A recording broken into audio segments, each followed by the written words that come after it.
ایک عجیب و غریب قلعہ، درختوں پر جانور چہچہا رہے تھے اور ہر قسم کا سامان آرائش موجود تھا۔ وہاں زر و جواہر کی بھی کوئی کمی نہ تھی، مگر کہیں بھی کسی آدم ذات کا پتہ نہیں تھا۔ بادشاہ حیران و پریشان ہر طرف دیکھ رہا تھا اور دل ہی دل میں سوچ رہا تھا کہ اگر تالاب اور مچھلیوں کے حالات تعجب خیز ہیں تو یہ ایک نیا اسرار پیدا ہو گیا ہے۔ معاملہ سلجھنے کے بجائے اور بھی پیچیدہ ہوتا جا رہا تھا۔ وہ ابھی انہی باتوں پر غور کر رہا تھا کہ اندر سے رونے کی ایک آواز آئی۔ بادشاہ اس آواز کی سمت چلا، آگے بڑھ کر دیکھا کہ ایک دروازے پر پردہ پڑا ہوا ہے اور آواز اس کے اندر سے آ رہی تھی۔ بادشاہ نے آہستہ سے پردہ اٹھا کر اندر جھانکا تو دیکھا کہ ایک خوبصورت نوجوان تخت پر بیٹھا رو رہا ہے۔ اس کی آواز میں بہت درد تھا۔ بادشاہ قریب گیا اور سلام کر کے اس کا حال دریافت کرنے لگا۔ پھر بادشاہ نے اس سے عذر کیا کہ براہ کرم آپ اس قلعے اور تالاب کا حال مجھ سے بیان کریں اور اپنی سرگزشت بھی سنائیں۔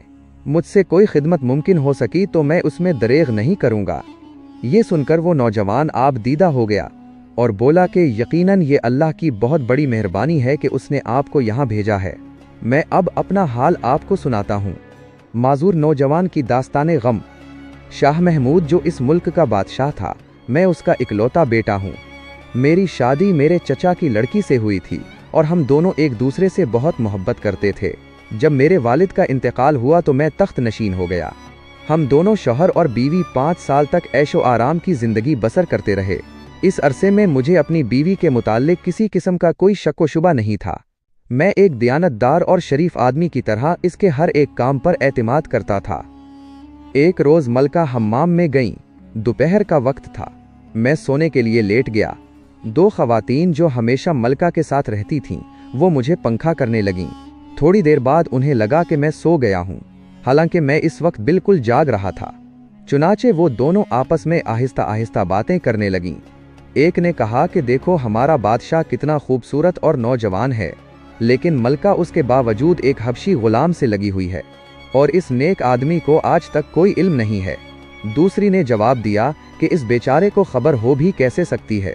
ملکہ جب اس موئے حبشی سے ملنے جاتی ہے تو اسے بے ہوشی کی دوا پلا دیتی ہے۔ یہ سن کر میرے ہوش و حواس جاتے رہے اور دماغ سن ہو گیا۔ میں نے اس وقت مصلحتاً سونے کا بہانہ کیا۔ تھوڑی دیر بعد میری بیوی حمام سے واپس آ گئی، لیکن میں نے تحقیقات سے پہلے اس سے کچھ نہیں کہا۔ شام کو جب سونے کا وقت ہوا تو حسب معمول وہ میرے لیے شراب کا کٹورا لائی۔ میں سمجھ گیا کہ اسی طرح مجھے بے ہوش کر کے بے وقوف بنایا جاتا ہے۔ میں نے گلاس تو لے لیا، لیکن ملکہ کی آنکھ بچا کر پینے کے بجائے اسے دوسری طرف گرا دیا اور خود سونے کے لیے لیٹ گیا۔ جب ملکہ کو یقین ہو گیا کہ میں بے ہوش ہو گیا ہوں تو اس نے عریاں لباس پہنا اور باہر کی طرف چل دی۔ میں بڑی آہستگی سے بستر سے اٹھا اور اس کے پیچھے پیچھے روانہ ہو گیا۔ ملکہ یعنی میری بیوی محل سے نکل کر ایک ویران میدان میں آ گئی۔ وہاں ایک حبشی غلام جو غالباً اس کے انتظار میں ٹھہر رہا تھا موجود تھا۔ جب ملکہ وہاں پہنچی تو دونوں ایک دوسرے سے لپٹ گئے۔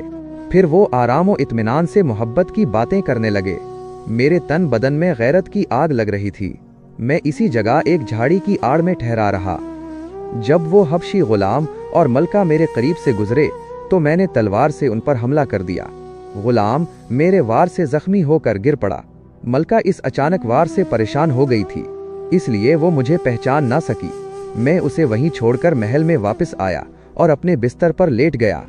تھوڑی دیر بعد ملکہ واپس آ گئی اور یہ اطمینان کر کے کہ میں سو رہا ہوں خود بھی آرام کرنے کے لیے لیٹ گئی۔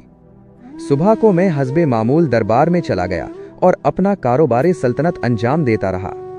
لیکن جب میں محل میں واپس آیا تو میں نے دیکھا کہ ملکہ ماتمی لباس پہنے بیٹھی ہوئی ہے اور اداس ہے۔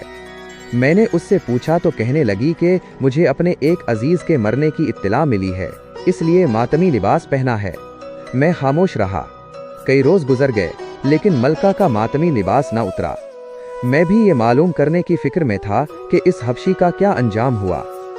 ایک دن آخر پتہ چلا کہ وہ مرا نہیں، صرف زخمی ہوا ہے۔ ایک رات میں نے پھر ملکہ کا تعاقب کیا تو وہ ایک مکان میں پہنچی جہاں وہی حبشی غلام زخمی پڑا تھا۔ ملکہ اس کے قریب بیٹھ گئی اور بڑے پیار سے کہنے لگی کہ مجھ سے بات کر، میں تیرے لیے اپنی جان تک قربان کرنے کو تیار ہوں، لیکن وہ ملعون خاموش رہا۔